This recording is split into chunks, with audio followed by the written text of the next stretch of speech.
Bonjour, Monsieur Bonjour, Portal. vous allez bien? Vous connaissez le chemin, allez-y. Oui, merci. Alors, qu'est-ce qui me vaut le plaisir? Aujourd'hui, on n'est ni marié ni pacsé. On se dit aujourd'hui, on achète, on n'a aucun contrat entre nous, ça nous fait un peu peur. Il faut retenir qu'il n'y a pas d'importance quant à la chronologie des événements. Il sera toujours temps de vous paxer ou de vous marier après, ça ne changera rien par rapport au statut protecteur du bien que vous allez acheter. Deuxième chose, c'est que par rapport à cet achat, il va falloir prendre soin de définir avec votre compagne vos proportions d'achat. C'est tout simple, on définit dans l'acte qui est propriétaire de quoi, dans quelle proportion. Ces proportions, elles sont fixées en fonction de qui paye quoi, tout simplement. On le notera bien dans l'acte de façon à ce qu'en cas de séparation, vous soyez assuré de pouvoir retrouver cet argent. Alors si on se paxe, après, là-dessus, ça va changer quoi en fait Aujourd'hui, vous êtes concubin avec madame.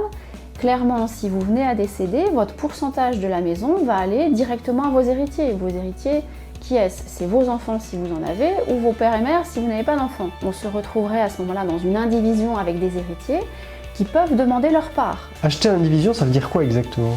Acheter en indivision, ça veut dire acheter un bien sans être marié sous un régime de communauté. Autrement dit, c'est acheter à deux sans avoir aucun régime de protection légale en cas de décès. On parle d'achat en indivision, c'est toujours associé à des problèmes. Pourquoi L'indivision, c'est une situation extrêmement inconfortable quand il y en a un des deux qui décède, puisque effectivement, on est à la merci, je dirais, des autres qui peuvent à tout moment réclamer leur part. La seule solution pour remédier à ça, c'est le mariage. Alors du coup, le mariage, ça va nous apporter des choses au niveau du décès, j'imagine. C'est là que ça va changer les choses, quoi. Ça change complètement la donne au niveau successoral. On a souvent l'impression qu'en étant pacsé, on se protège automatiquement en cas de décès. La réponse est non, puisqu'il faut faire un testament. Si vous avez des enfants, il y a de fortes chances que le testament ne marche pas. Pourquoi? Parce que vos enfants sont des héritiers réservataires. La réserve héréditaire, c'est la part incompressible de vos biens qui va à vos enfants. Et si ce que vous avez laissé dans le testament, dans le cadre du pax à votre compagne, empiète sur la part des enfants, c'est fini. Vous ne pourrez rester dans la maison qu'en dédommageant financièrement vos enfants. C'est pas du tout le cas dans le mariage. Dans le mariage, la loi dit le survivant a l'usufruit des biens de l'autre. C'est acquis, ça s'impose aux enfants qui ne peuvent absolument pas contester ce droit. L'usufruit, pardon, Ouais. On est dans la drogue, il y a des fruits, mais Oui. l'usufruit c'est quoi exactement? L'usufruit, c'est l'usage et les fruits. L'usage, c'est j'ai l'usage de la maison, autrement dit, je reste dans la maison jusqu'à mon décès. Les fruits, c'est je vais louer ma maison et je perçois les fruits, autrement dit, c'est moi qui perçois les loyers en tant qu'épouse, c'est pas les enfants. Et sur la vente, je peux la vendre de la même manière avec cet usufruit? Absolument, vous pouvez vendre, mais avec l'intervention de ce qu'on appelle les nus propriétaires, autrement dit les enfants, pour donner leur accord.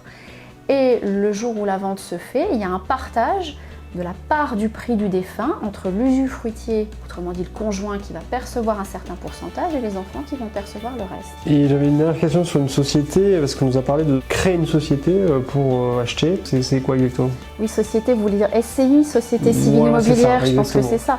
Alors c'est un outil d'acquisition qui peut être intéressant plutôt pour les gens en indivision, concubins ou pacsés, plutôt que pour les gens mariés. Vous allez acheter par le biais d'une SCI et vous allez pouvoir transmettre de manière anticipée vos biens à vos héritiers, tout en gardant la maîtrise de ce bien. J'ai cru comprendre qu'on pouvait diriger cette société sans avoir le pouvoir financier, entre guillemets, enfin avoir payé Absolument. le plus. Rien n'empêche dans les statuts de la SCI de vous désigner gérant de la société et de définir vos pouvoirs de gérant qui peuvent être extrêmement étendus. Les pouvoirs du gérant peuvent aller jusqu'à vendre le bien sans l'intervention des associés. Du coup, une SCI, il faut peut-être l'utiliser de manière limitée, c'est peut-être pas conseillé tout le temps, quoi. C'est un outil qui s'adresse à certains types de personnes, qui peut être utile en cas de famille recomposée notamment, pour aménager justement les pouvoirs des parents et ne pas être à la merci de la pression des enfants de l'autre. Et c'est surtout un outil à maîtriser avec parcimonie, puisque sur le plan fiscal, notamment en cas d'achat d'une résidence principale, si l'achat se fait par le biais d'une SCI, on peut ne pas bénéficier de certains régimes fiscaux de faveur, type crédit d'impôt ou autre. Il faut être vigilant là-dessus. C'est parfait pour la suite, merci beaucoup. Très bien. Eh bien, écoutez, Monsieur Portal, j'espère vous voir bientôt pour finaliser l'achat de cette maison pas de problème. avec Madame. Ok, merci, bonne Bonne journée. Au revoir. À bientôt, au revoir.